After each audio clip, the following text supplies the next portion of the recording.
Hi everyone. So এখন আমি আপনাদেরকে দেখাবো যে আপনার অকুপেশন আসলে স্কিল অকুপেশন লিস্টে আছে নাকি দেখে কেমনে। So as we said earlier যে অসুতে পিআর পাওয়ার জন্য আপনি যেই কোর্সটা পড়াশোনা করবেন বা যেখানে যে অকুপেশনের ফিউচারে কাজ করবেন ওই অকুপেশনটা অস্ট্রেলিয়া স্কিল অকুপেশন লিস্টে থাকা লাগবে। সো আমরা চেক করবো কেমনে যে আছে নাকি। ফার্স্টলি আমরা গুগলে গিয়ে জাস্ট টাইপ করবো স্কিল অকুপেশন লিস্ট অস্ট্রেলিয়া, দেখে যে ফার্স্ট লিঙ্কটা আমরা ক্লিক করবো।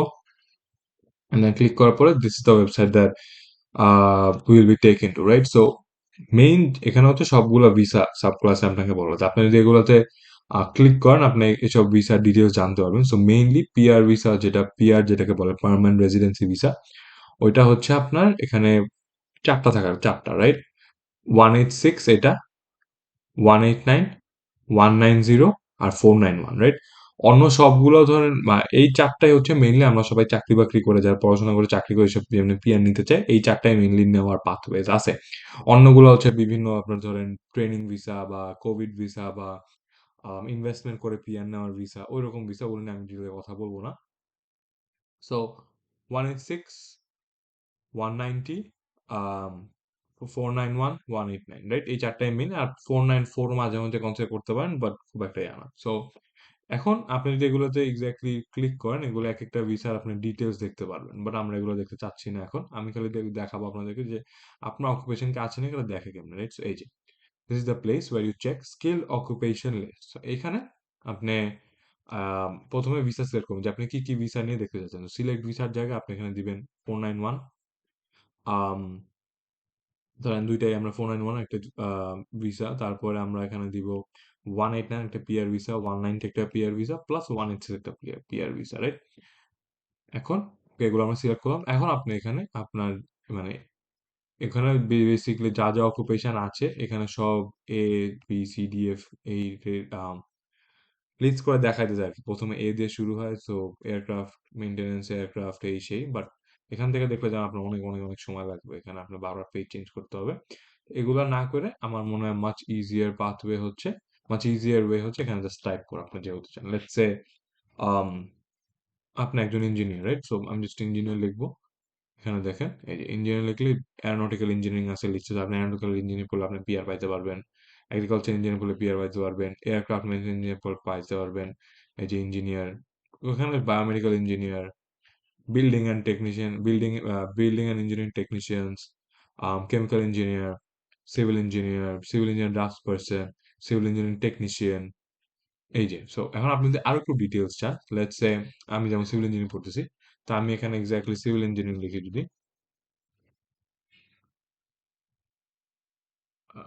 ইঞ্জিনিয়ারিং না, সরি, সিভিল ইঞ্জিনিয়ার হবে, জাস্ট নট ইঞ্জিনিয়ারিং, সরি। এই যে সিভিল ইঞ্জিনিয়ার, এখানে দেখেন সিভিল ইঞ্জিনিয়ারিং এ এই এই সবগুলা বিষয় আছে যেগুলা আমি সিলেক্ট করছি, ওগুলো আছে প্লাস আরো অন্যান্য ভিসা আছে, 494 আছে, 187 আছে, 482 আছে, এই সব আছে, রাইট? তো সিমিলারলি আপনি যদি এখানে আম আরেকটা অকুপেশন আমরা যেমন টিচার লিখি, রাইট? টিচার, টিচার লিখলেও দেখবেন অনেকগুলো অকুপেশনে আসার কথা। এই যে teacher, art teacher, dance teacher, early childhood, এটা যেমন অনেক স্ট্রং একটা ফিল্ড আজকাল। আজকাল এই অকুপেশন থেকে অনেকে পিআর পাচ্ছে, এটা early childhood, primary school teacher, middle school teacher, music teacher, primary school teacher, private tutor, এগুলোই। সো আপনি এখানে চাইলে আরো লেটস সে এখন একটা কমন কোশ্চেন আনসার দিই আমি, যেমন অনেকে চাই যে বিবিএ কি কি সাবজেক্ট দেখা যায়, সো বিবিএ এর জন্য আমরা লেটস এখানে মার্কেটিং লিখি। মার্কেটিং লিখলে এই যে মার্কেটিং স্পেশালিস্ট আসছে, সেলস আর মার্কেটিং ম্যানেজার আছে, দ্যাটস ইট। এখন আপনি দেখেন এখানে কিন্তু লেখা আমি যেমন আমার পাস প্রিভিউতে বলেছিলাম যে মার্কেটিং কিন্তু অকুপেশন লিস্টে নাই, বাট অনেকে বলবো যে এখানে তো এখানে তো আছে, তো এটা কেন, আমি কি বলছি? What I actually meant is এখানে যে লিস্ট আছে দেখেন, এখানে আছে মার্কেটিং স্পেশালিস্ট আর মার্কেটিং ম্যানেজার। আপনি যখন ইভেন্চুয়ালি গ্র্যাজুয়েট করবেন, ইউনি থেকে গ্র্যাজুয়েট, আপনি কিন্তু সাথে সাথে একটা স্পেশালিস্ট বা ম্যানেজার হইতে পারবেন না। আপনার একটা স্পেশালিস্ট বা ম্যানেজার হইতে 5, 10, 15 বছর এক্সপিরিয়েন্স লাগবে।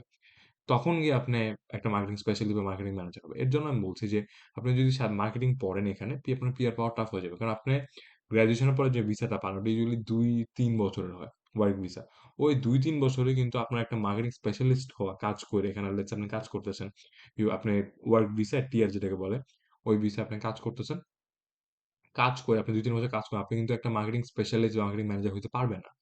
আপনি মেবি মার্কেটিং এ আরো অন্যান্য পোস্ট আছে, কোঅর্ডিনেটর এই সেই আছে, ওগুলো হইতে পারে। যেটার জন্য আমি বলছি যে মার্কেটিং পড়ে পিআর পাওয়াটা অনেক টাফ। বাট মার্কেটিং পড়ার পরে যদি আপনার অনেক এক্সপেরিয়েন্স থাকে তাহলে পিআর পাওয়া যায়। যেমন আমাকে একজন পেজে নক দিয়েছে, সে বাংলাদেশ থেকে এখানে ডিরেক্ট 491 ভিসায় আসছে। এই যে এটা যেমন অলমোস্ট পিআর ভিসা, আর পাথওয়ে টু ভিসা। এই ভিসা পাওয়া মানে আপনি ইভেনচুয়ালি পিআর পাওয়া যাবেন, গ্যারান্টি। সো সে কেন আসতে পারছে? কারণ সে তার বাংলাদেশে অনেক মার্কেটিং এর এক্সপেরিয়েন্স, যেটার কারণে সে এখন একটি মার্কেটিং স্পেশালিস্ট হয়ে গেছে। বাট আপনি গ্র্যাজুয়েট করার সাথে, সাথে কিন্তু আপনার মার্কেটিং স্পেশালিস্ট হতে পারবেন না। এই তো এটা আমি বলতে, কারণ এটা আমার আগের ভিডিওতে অনেকে এই জিনিসটা কমেন্ট করেছিল। এই তো this was all I want to show you যে এইভাবে আপনি খুঁজবেন। তো লেটস সে আপনি আইটি পড়বেন। আমরা জাস্ট যদি আইটি লিখি, এই যে আইটিতে যেমন ওয়েট, আচ্ছা আইটিতে আসতেছে না, তাহলে এটা আমরা চেঞ্জ করে লেটস সে সাইবার সিকিউরিটি লিখি। এটা cyber security it's a part of IT, এটা থাকার কথা লিস্টে। আমি কোথাও একটা ভুল করতেছি, আইটি ডেফিনেটলি আছে। উম, অনেক সময় আর কি আপনার মানে আপনি যেটা লিখবেন ওটা আসবে না, আসবে না। তো আপনার একটু ঘোরায় পেঁচায় লিখতে হবে, যে আমি ইনফরমেশন টেকনোলজি লিখছি ওটা আসতেছে না, রাইট? বাট আইটি স্পেশালিস্ট,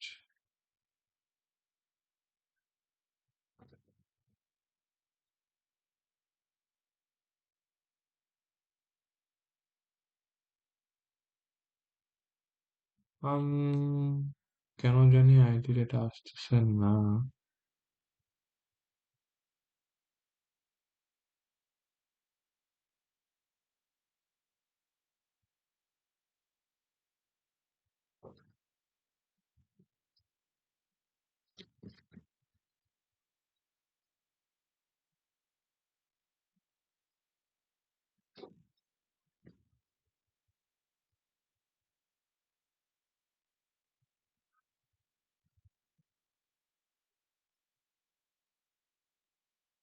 হ্যাঁ, সফটওয়্যার ইঞ্জিনিয়ারিং আসছে, বাট আইটিটা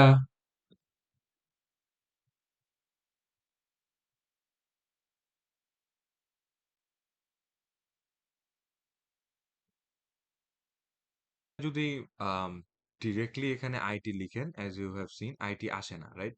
বাট আপনি যদি জাস্ট গুলো সার্চ করেন যে আপনি আইটি পড়লে অ্যাকচুয়ালি আপনি কি কি কাজ করতে পারবেন, you can work as a software developer, as a business analyst, integration developer, cyber security specialist, data science programmer, এই সবগুলি দেখেন। এখন এই অকুপেশন গুলি নিয়ে যদি আপনি জাস্ট এই লিস্টে বসান, এই লিস্টে বসে আপনি বিভিন্ন অকুপেশন চেক করতে পারবেন যে আচ্ছা হ্যাঁ, এই অকুপেশনে আমি পিআর আছে, এই অকুপেশন গুলো আমি পিআর পাবো। তো এটা আমি আপনাকে এখন করে দেখাবো কয়েকটা অকুপেশন। সো আমি এখানে টাইপ করব। লেটস সে আপনারা যে আইটি পড়বেন, অ্যাজ আই সেড আপনারা যদি আইটি পড়তে চান তাহলে আইটির কিছু ফেমাস অকুপেশন যেগুলো আপনি আইটি পড়েন, আপনি you can work as a business analyst. So আমরা যদি এখানে লেটস সে বিজনেস অ্যানালিস্ট লিখি,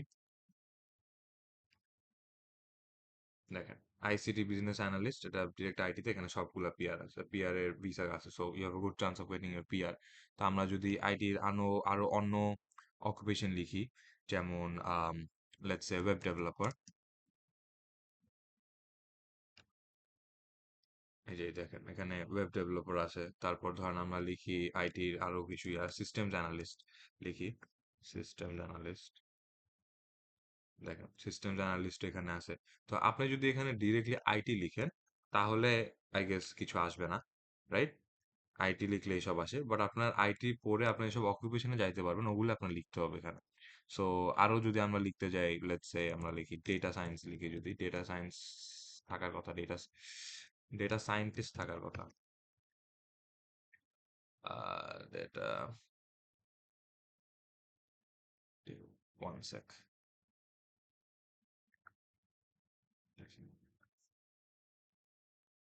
Yep, data scientist, এই যে না ডেটা সায়েন্টিস্ট নাই। ওকে, তাহলে আমরা আইটির আরো বিভিন্ন অকুপেশন লিখি, যেমন নেটওয়ার্ক অ্যাডমিনিস্ট্রেশন লিখি আমরা, নেটওয়ার্ক